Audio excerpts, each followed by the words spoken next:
Breaking news చూస్తున్నాం. Srisailam ghat road లో 10 కిలోమీటర్ల మేర ట్రాఫిక్ స్తంభించింది. శ్రీశైలం డ్యాం నుంచి లింగాలగట్టు, పాతాళగంగ, ఈగలపెంట, దోమలపెంట వరకు వాహనాలు నిలిచిపోయాయి. ట్రాఫిక్ క్లియర్ చేయడానికి పోలీసులు తీవ్రంగా శ్రమిస్తున్నారు.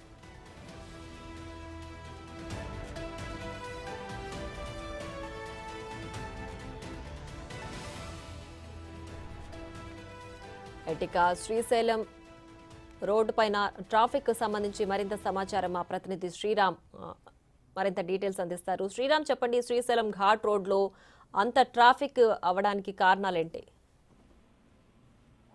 గత 5 రోజుల నుండి శ్రీశైలం సంబంధించినటువంటి డ్యామ్ పరిసర ప్రాంతం ఏదైతే ఉందో ఇటు రైట్ సైడ్ ఉన్నటువంటి కుడి సంబంధించినటువంటి అటవీ ప్రాంతం నుంచి ఇటు లెఫ్ట్ సైడ్ ఉండేటటువంటి తెలంగాణ సంబంధించినటువంటి శ్రీశైలం సంబంధించినటువంటి ఈ సున్నిపేట మొదలుకొని దాదాపుగా దోమలపేట వరకు దాదాపు 10 కిలోమీటర్ల మేర ట్రాఫిక్ రోజు స్తంభించింది అని చెప్పుకోవచ్చు. ఎందుకంటే గత 5 రోజుల నుండి శ్రీశైలం సంబంధించినటువంటి డ్యామ్ గేట్లు తెరవడంతో సాయంత్రం అయితే చాలు, ఆ సాయంత్రం అయితేనే ఆ పరిసర ప్రాంతం అంతా ఒక్కసారిగా లైటింగ్ సంబంధించినటువంటి లేజర్ ద్వారా ఆ యొక్క వాటర్ అనేది డ్యామ్ నుండి ప్రవహిస్తున్నటువంటి సందర్భంలో లైటింగ్ అందరినీ ఆకట్టుకోవడం జరుగుతుంది.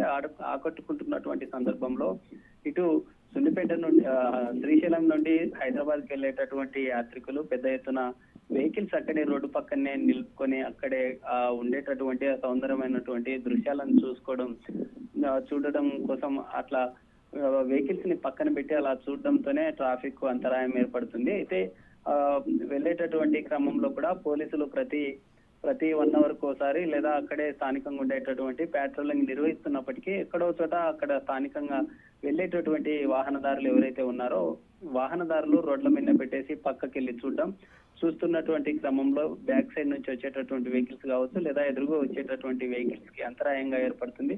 పోలీసులు ఆ ట్రాఫిక్ ను క్లియర్ చేయడం కోసం రోజు అవస్థలు పడుతున్నటువంటి సంగతి తెలిసింది. అయితే లెఫ్ట్ సైడ్ ఉండేటటువంటి తెలంగాణ నుంచి వచ్చేటటువంటి క్రమంలో ఆ డ్యామ్ నుండి వెళ్ళేటటువంటి క్రమంలో డ్యామ్ సంబంధించినటువంటి వాటర్ వెళ్ళేటటువంటి ఫ్లోలో చినుకులు మేఘాలుగా ఏర్పడి అక్కడ కొండ సంబంధించినటువంటి చర్యల మీద కూడా పడి ఆ యొక్క తడి అయిన తర్వాత కొండలు కూడా విరిగి పడే అవకాశాలు ఉన్నాయి. వాహనదారులు కూడా జాగ్రత్తగా వెళ్లాలంటూ కూడా పోలీసులు పదే వాహనదారులకు సూచిస్తూ ఉన్నారు. అయితే ఇప్పటికే ఉండేటటువంటి 10 కిలోమీటర్ల మేర ఉండేటటువంటి ట్రాఫిక్ అయితే కొంత టెంపుల్ సంబంధించినటువంటి టెంపుల్ ను మూసివేయడంతో కొంత ట్రాఫిక్ అంతరాయం లేకుండా తగ్గినట్లుగా కూడా పోలీసులు ఇచ్చినటువంటి సమాచారం.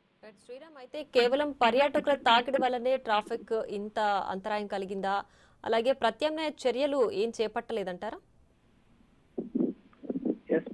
ఖచ్చితంగా అక్కడ ఉండేటటువంటి లొకేషన్ ఏదైతే ఉందో 5 రోజుల నుండి ఒక టూరిస్ట్ స్పాట్ గా మారింది. శ్రీశైలం అంటేనే 2 నల్లమల సంబంధించినటువంటి నల్లమల ఫారెస్ట్ సంబంధించినటువంటి అందాలతో పాటు కృష్ణమ్మ సంబంధించినటువంటి పరవలు తొక్కుతూ నాగార్జున సాగర్ కు దిగువకు వెళ్తుండేటటువంటి ఆ లొకేషన్ ఏదైతే ఉంటుందో ఆ లొకేషన్ కి పర్యాటకులు ఫిదా అవుతున్నారు. ఎందుకంటే అలాంటి లొకేషన్ ఏదో మూవీస్ లోనో అక్కడ చూస్తూ ఉంటారు. అలాంటిది అక్కడే స్వయంగా చూడడంతో ఆ పర్యటకు సంబంధించినటువంటి యాత్రికుల తాకిడి పెరగడం వల్లనే ఇలాంటి ఇబ్బందులు సమస్యలు తలెత్తు ఉన్నాయి. అయితే సింగిల్ రోడ్డు కావడంతో ఇటు నిత్యం శ్రీశైలం నుంచి హైదరాబాద్ నుంచి శ్రీశైలంకి వచ్చేటటువంటి భక్తులు ఎవరైతే ఉంటారో ఉండేటటువంటి ట్రాఫిక్ వల్లే ఇలాంటి సమస్యలు తలెత్తుతూ ఉన్నాయి. అయితే మిగతా సందర్భాల్లో డ్యామ్ సంబంధించినటువంటి గేట్స్ ఓపెన్ చేయనటువంటి సందర్భంలో ఇలాంటి ఇష్యూ